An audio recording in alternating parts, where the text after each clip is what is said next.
Let's see how to reference a website in Microsoft Word. First off, we want to open Microsoft Word. And as you can see right here, we have our document ready. Now let's say that we want to cite this first paragraph, and let's say that we want to cite it from a source that came from a website.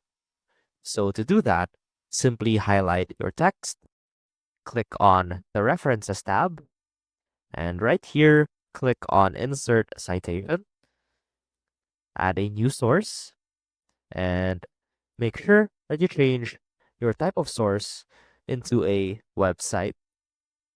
And from here, you can manually input the author, the name of the web page, the name of the website, the year, month, and day, or when you got it, as well as the URL or the link to the website. And once that's all done, simply click on OK, and that should cite or that should add a reference to your highlighted text into your website. I hope this helped, and I will see you soon.